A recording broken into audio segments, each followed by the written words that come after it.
remember how dark it was late one night when a strange man came to our home desiring to hire a boy to go and live with him for a year. My family had immigrated to Utah from England a short time earlier, and I was still a lad yet to be 14. But after agreeing on a wage of a 2-year-old heifer and board and clothes, I was obliged to kiss my family goodbye and go with him. It was this dark night that I learned of how the wonderful light of God and his works and purposes cannot be frustrated by the dark designs of the devil and wicked men.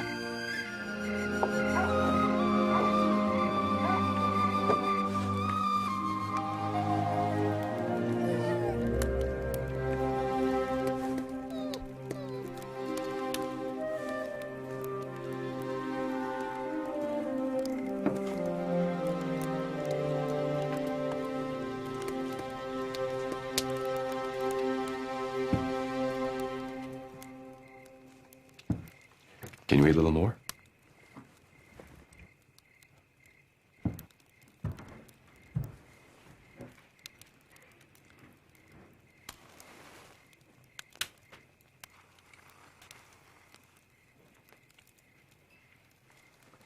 Then I shall go to bed.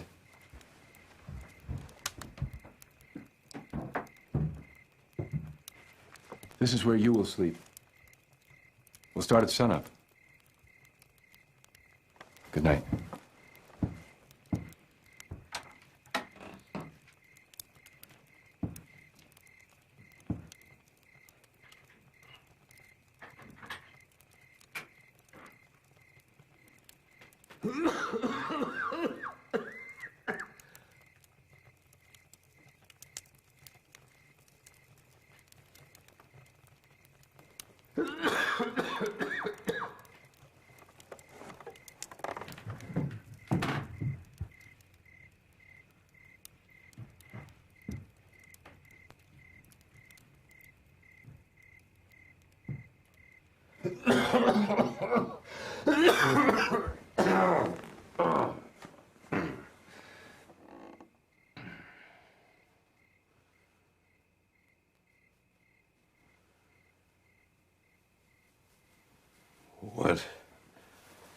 What is your name?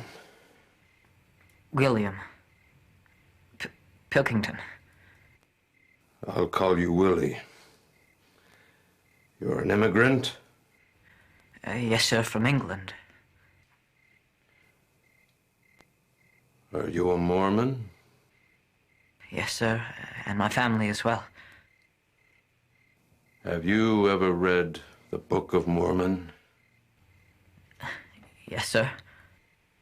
Well, if you have ever read the Book of Mormon, tell me, what is the first reading in the preface of the book that we find? The first reading is the testimony of the 3 men testifying before the world that it is true. Can you tell me those 3 men's names? Oliver Cowdery, David Whitmere, and Martin Harris it was. My young friend.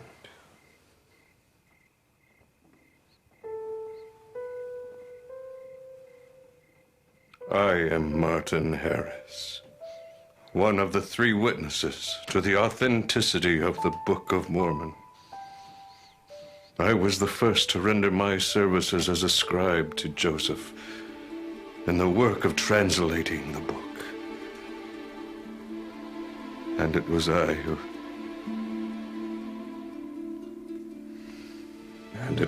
was the cause of the circumstance of the 116 pages being lost and never found. The lost manuscript. Indeed, the lost manuscript.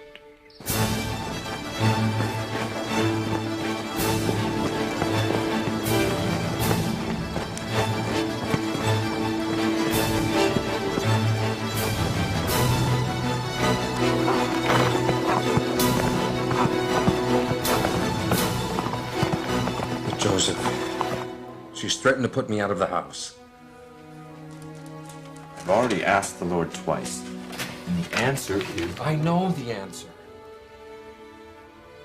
But Noah's not going to satisfy my wife and family's doubts about this work. I've got to convince them that I am not wasting my time and means if I'm to continue.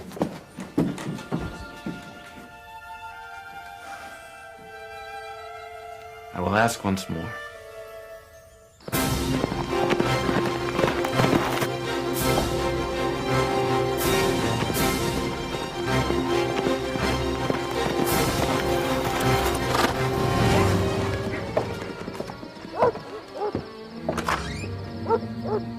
Both he and the Lord, having grown weary of my pleas, I was allowed to take the manuscript at Joseph's and my own peril. You understand, I gave my solemn oath that I would show them to none other than my wife and 4 family members as were designated by God. Indeed, I gave my solemn oath.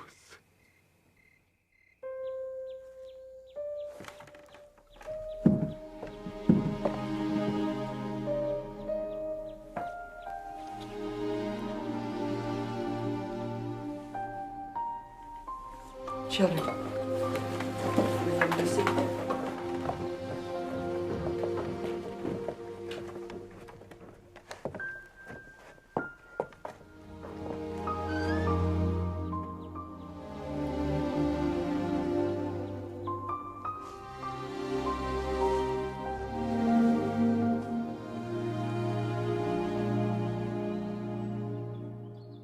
Martin. Martin, have you lost that manuscript?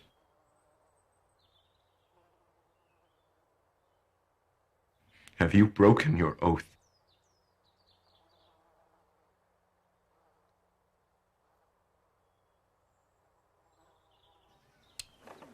Yes, it is gone. All is lost.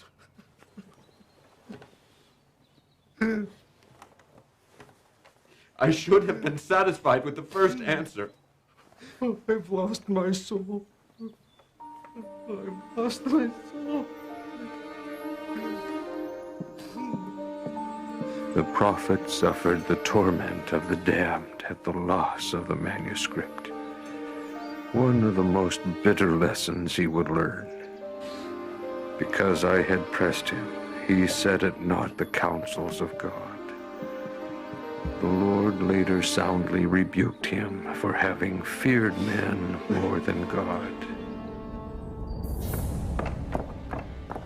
It wasn't until later revelation that Joseph learned the true fate of the lost manuscript.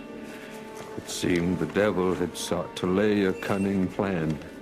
He had put it into the hearts of wicked men to alter the writings of the manuscript, to see if God would give Joseph the power to translate again. If he did retranslate the same words, they would have already altered those of the first translation, so that the 2 manuscripts would not agree. And they would say that Joseph had lied, that he had no gift. Thereby they sought to destroy him and also the work. But, Brother Harris, what happened then? The wicked man, the Book of Mormon? Are there things missing?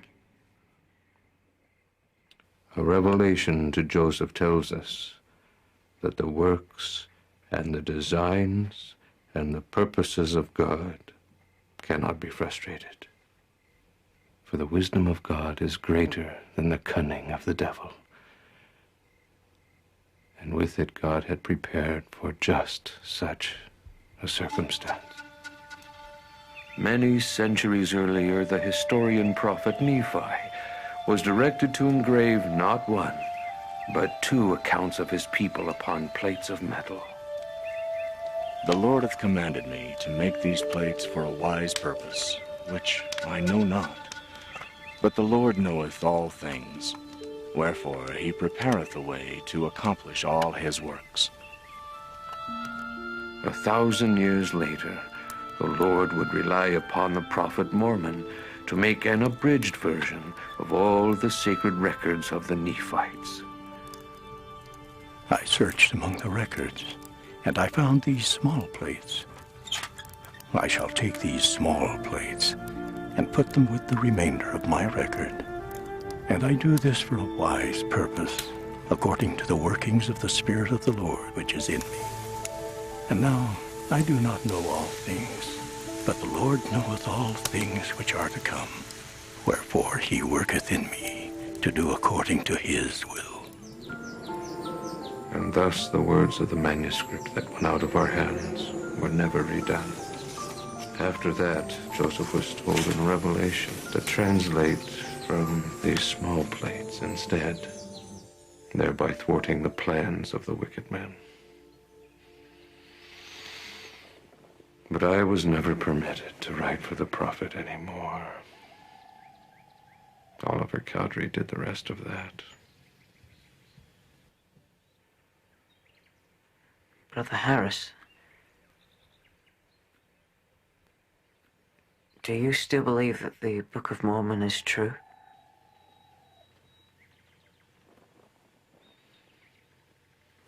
Just as sure as you see the sun shining, just as sure am I that it is a divine work brought forth by the power of God.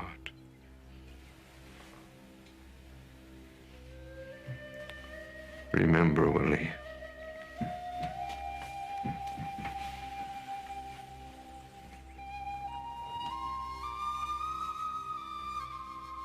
always put your trust in God and his promises,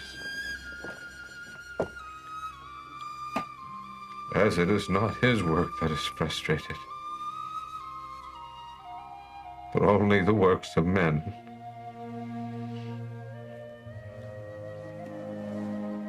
When God makes promises to us, he is able to fulfill them. And he will fulfill them.